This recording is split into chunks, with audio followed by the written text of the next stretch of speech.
नमोऽस्तु रामाय सलक्ष्मणाय देव्यै च तस्यै जनकात्मजायै वादतोषितविश्वेशं धर्ममार्गप्रवर्तकं वन्दे श्रीहरिहरानन्दं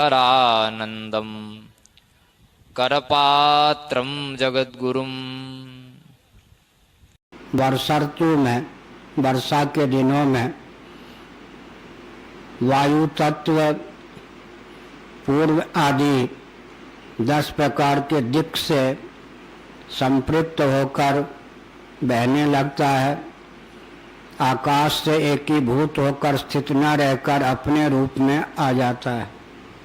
इसी प्रकार से मेघमंडल भी परिलक्षित होता है, दृष्टिगोचर होता है, बादल का दर्शन होता है, बिजली चमकने लगती है और मेघ गरजने लगता है। तो आकाश से जब तक तादात्म्यापत्ति इनकी बनी रहती है तब तक ये अपने स्वरूप को उद्भाषित नहीं कर पाते, अपनी पृथक से अर्थक क्रियाकारिता या उपयोगिता को सिद्ध नहीं कर पाते। जब आकाश से एकीभूत न रहकर अपने रूप में ये स्थित होते हैं तो फिर सूर्य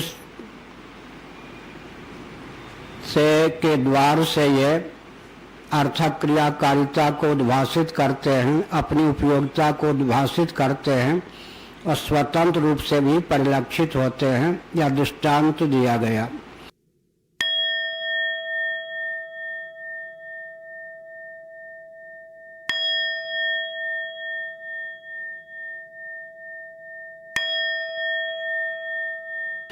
इसी प्रकार जब तक यह जीव देहेंद्रिय प्राणांतःकरण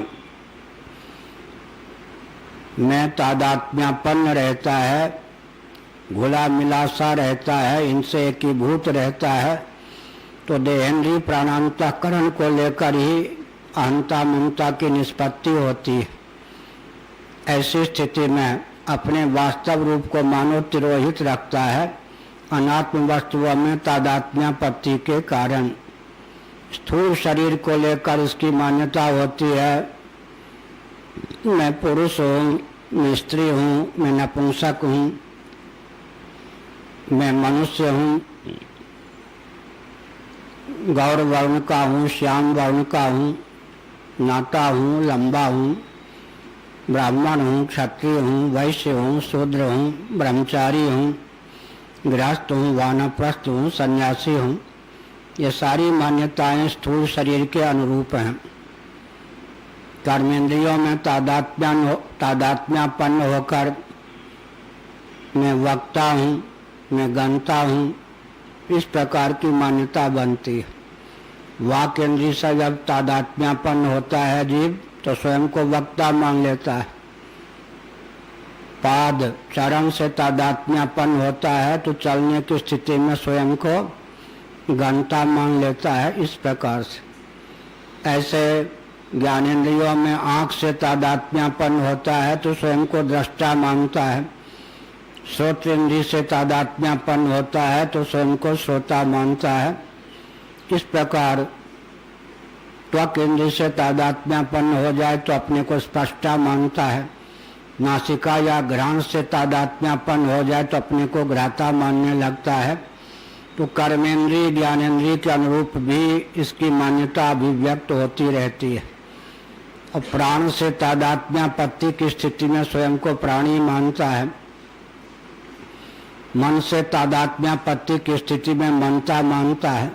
बुद्धि से तादात्म्यापन्न होकर स्वयं को बोधा मानता है। चित्त से तादात्म्यापन्न होकर स्वयं को स्मर्ता मानता है। और अहंकार से या हम से तादात्म्यापन्न होकर स्वयं को अहंकारी मानने लगता है। इस प्रकार से कर्मेंद्रिय ज्ञानेंद्रिय अंतःकरण के अनुरूप तथा स्थूल शरीर के अनुरूप इसकी मान्यता होती है। इसका नाम है शामिल बाजा। अपने अनुरूप आत्म मान्यता को अभिव्यक्त होने का मानव अवसर ही यह प्रदान नहीं करता। यह स्थिति जो जीव की है इसी प्रकार है जिस प्रकार से वायु आकाश से तादात्म्यपन्न होकर स्वतंत्र अपनी सत्ता को अभिव्यक्त न कर सके, मेघमंडल आकाश से तादात्म्यपन्न होकर स्वतंत्र रूप में न परिलक्षित हो, न अपनी अर्थक क्रियाकारिता को चरितार्थ कर सके, इसी प्रकार विद्युत आकाश से एकीभूत होकर विद्युत के रूप में परिलक्षित न हो और प्रकाश भी विकीर्ण न कर सके, इसी प्रकार मेघ ध्वनि आकाश से तादात्म्यपन्न होकर स्वतंत्र रूप में न परिलक्षित हो और न अपनी अर्थक क्रियाकारिता चरितार्थ कर सके, यह कहा गया।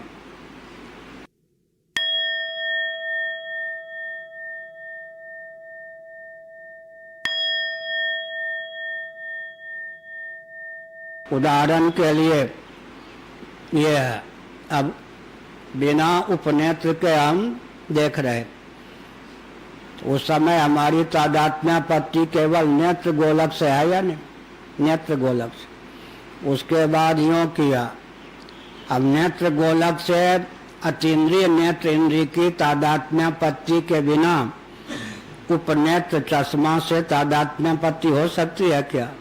होती तो यूँ भी कर देते, फिर तो देखते यूँ आंख मीच करके। लेकिन इसके आगे हमने सूक्ष्म वीक्षण रख लिया या दूरवीक्षण रख लिया। अब क्या हुआ, क्रम क्या बना? अतीन्द्रिय नेत्र इंद्रिय की तादात्म्यपत्ति पहले किससे हुई? गोलक से, नेत्र गोलक से। उसके बाद उसकी तादात्म्यपत्ति हुई उपनेत्र से। उसके बाद उसकी तादात्म्यपत्ति हुई दूरवीक्षण या सूक्ष्म वीक्षण से। अब दूरवीक्षण जब यहाँ है हाथ में या दूर है तब वो दृश्य है या नहीं, और जब उपनेत्र के पास ले आए तो अब दृश्य रह गया क्या? दृश्य होते हुए भी एक नेत्र का काम उसने किया। अब उसके माध्यम से जो दूर की या सूक्ष्म वस्तुएं दृष्टिगोचर होती हैं उनको हम दृश्य मानते हैं। ये तादात्म्यपत्ति की धारा चलती है। लेकिन नेत्र इंद्रिय में, अतीन्द्रिय नेत्र इंद्रिय में तादात्म्यपत्ति मन में तादात्म्यपत्ति हुए बिना संभव नहीं है। मन में तादात्म्यपत्ति बुद्धि में तादात्म्यपत्ति हुए बिना संभव नहीं है। अब बुद्धि में तादात्म्यपत्ति कारण शरीर अविद्या मलिन सत्वगुण में हुए बिना संभव नहीं है। तो ये धारा चलती है, तादात्म्यपत्ति की धारा चलती, ऊपर से धारा आती है, ऊपर से धारा आती है। और जो दृश्य होता है वो नीचे से अंदर प्रविष्ट करता जाता है। क्या बहुत बड़ा विज्ञान है ना ये सब। लेकिन कोई युवक आज कर बैठ जाए, उसके घर वाले क्या कहते हैं? बाबा हो जाएगा, बेकार हो जाएगा, किसी काम का नहीं रहेगा।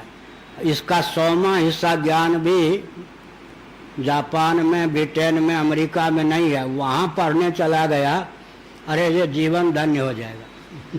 प्रशांत मिश्र के पिता हमेशा तैयार रहते हैं कि तू वहीं चला जा, फिर घर रहने योग्य नहीं है। मैंने वो समझते कलंक। आस्तिक व्यक्ति भी अगर उनका बेटा धोखे से आ जाए कलंक समझते हैं। लेकिन अब उनको पता नहीं कि तुम अमेरिका, ब्रिटेन, जापान, जर्मनी घुमाओ, इस ज्ञान का 100 हिस्सा में एक हिस्सा भी तुम्हें प्राप्त नहीं होगा। इस ज्ञान को लेने के लिए आज कोई आवे तो घर वाले कहते हैं बस हो गया, पागल हो गया। माने अपनी विद्या के प्रति इतनी हीन बुद्धि उत्पन्न कर दी गई है कि हमने कहा